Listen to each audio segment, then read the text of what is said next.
this video. Now, I'm going to need some feedback on this video because I've now got my new microphone and this video is going to be the tester for using it. Now, please let me know how it sounds. I want some feedback so I can improve for you to give you a better experience and a better relaxation for your pleasure or your viewing. So, I've got the trusty History of Nike Basketball book. So, just going to do a little bit of reading, I think, to hopefully get some nice tingles with the reading.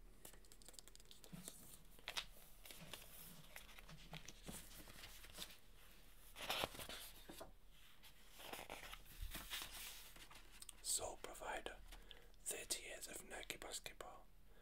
Words by Robert Scoopjack. Dedication.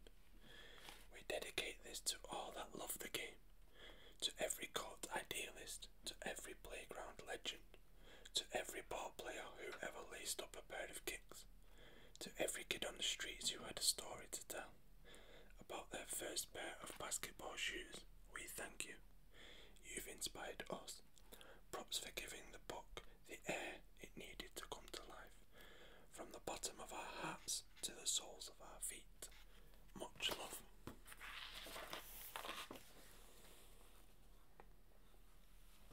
It's the opening to the book.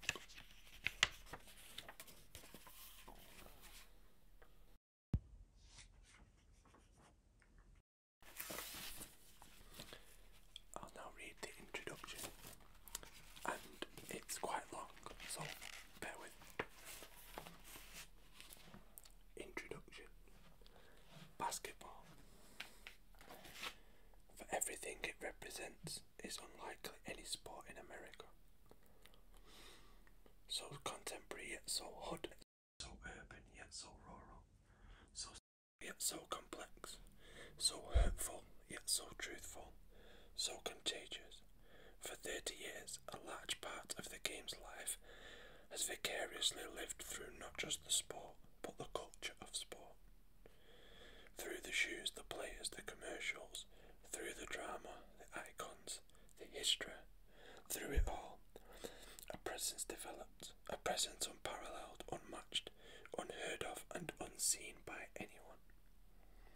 In the minds of millions, nothing can be accomplished, no success earned without the shoes, which is why we fiend, collect, respect, and spend checks on kicks the minute they hit the store shelves. You got the new Air Force Ones in? If the answer is yes, instant purchase. If no, instant panic. Eyes bulge, pupils dilate, arms and legs start to shiver. Then that one salesperson who knows just how you feel goes down to the store's basement and calls out, "We got one more pair." Instant relief. And there lies the passion. A passion woven between several institutions, but at its core, one between man and a game.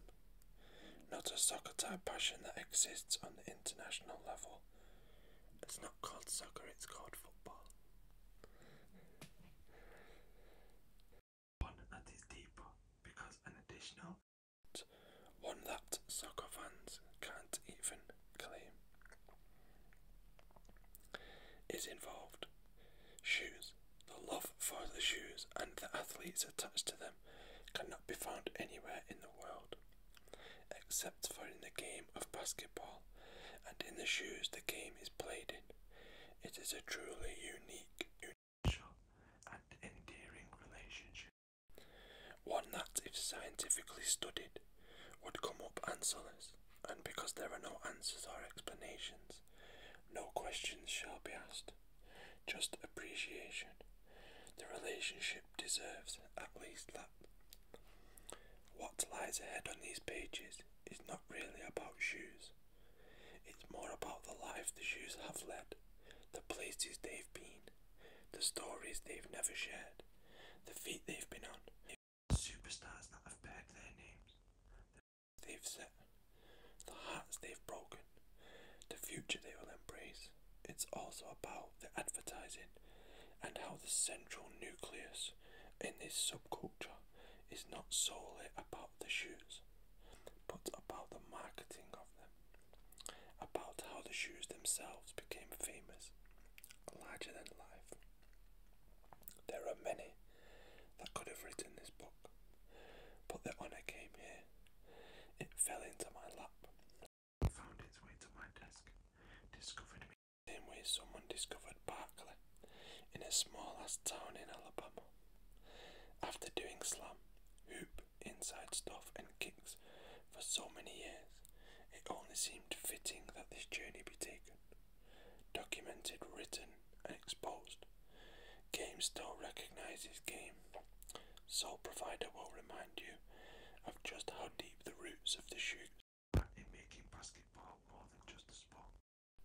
Michael Jordan, more than just an icon. Lil Penny, more than just a puppet. Iceman, more than just a poster. And the Air Force One, more than just a shoe. Which leads us back to the original question of life. Is it all about the shoes? To some degree, yes. But throughout this book, you will come to realise there's just so much more. Peace. Those are the words of Scoop Jackson, who, if you have ever watched any of the sneaker documentaries, he's pretty much there.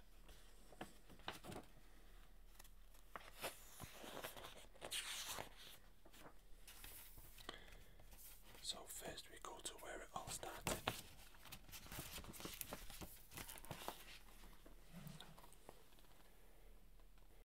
Anybody recognise this model? Here it is. The Nike Blazer. 1972. And there he is. The first man to wear a Nike basketball shoe. George Gervin, the Iceman. And there's the poster.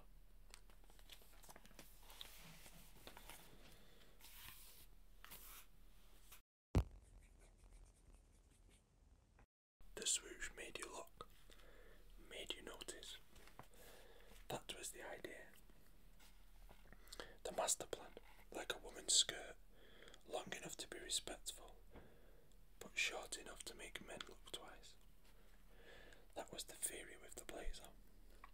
Make the swoosh big, so that everyone notices it, but not so huge that people think it was done on purpose. A vicarious life it lived, a b-ball imprint it became. Starting on the feet of Jeff Petrie, ending on ice with George Gervin. Stops in between, be it Sidney Wicks or Billy Ray Bates or David Thompson, or making weekly appearances on the White Shadow. It blazed trails, a championship with the Trailblazers. There was a funk classic that gave to the sound of that time. It's loud. Damn right I'm somebody. The Blazer lived its life saying the same damn thing. It was the beginning of an infinite era.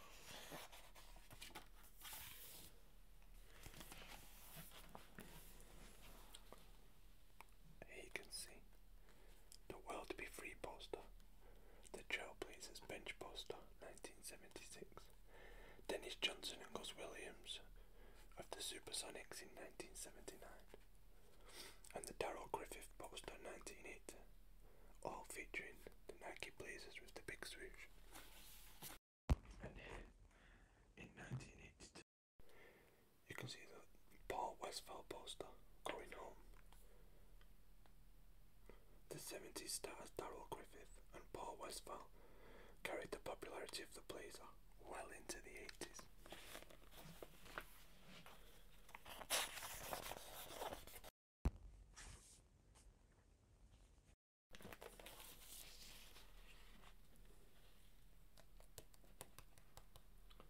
Here you see the herringbone pattern of the blazer's sole. Pressure cooked to lock in the flavour. Old hoop shoes, outsoles and uppers were cooked together under steam pressure in a large oven called an autoclave.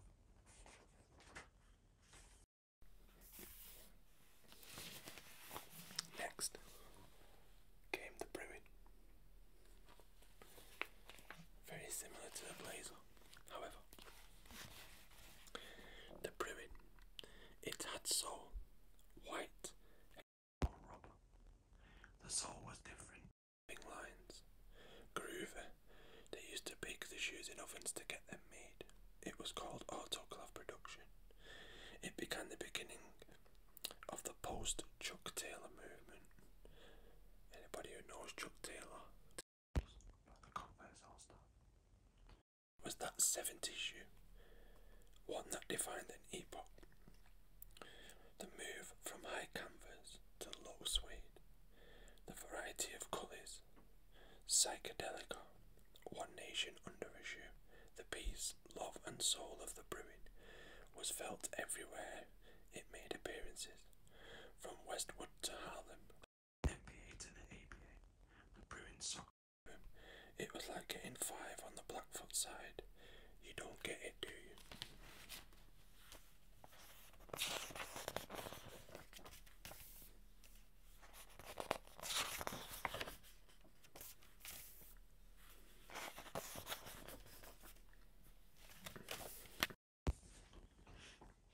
You can see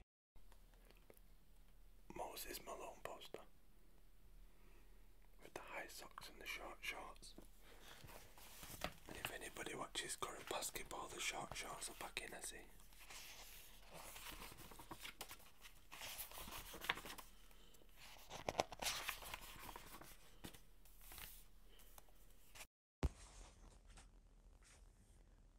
Pages about blazers and Bruins.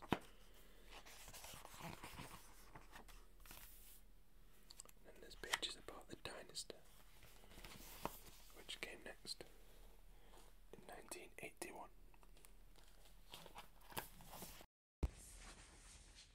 The dynasty.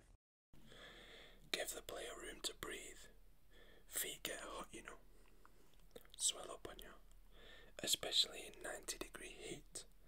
Hair was shagged, J-curled or big parted. It was the brothers on West 34th Street that got it started, but not just them.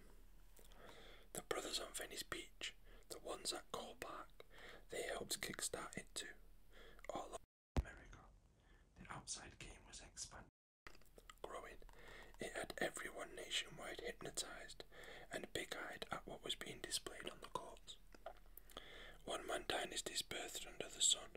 Hook on the west coast, Master Rob down south, Bags up east, AJ in the Midwest, and others all like them all over, leaving fans, defenders, and street vendors breathless. Made breathing stop, made the concrete their heaven, and as Rick Tillander penned in Neurology years prior, heaven could definitely be found on the playground.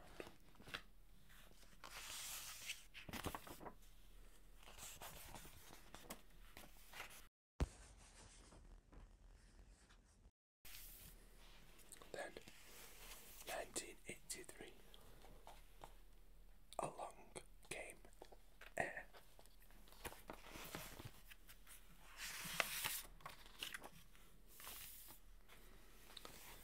One of the best Nike posters ever.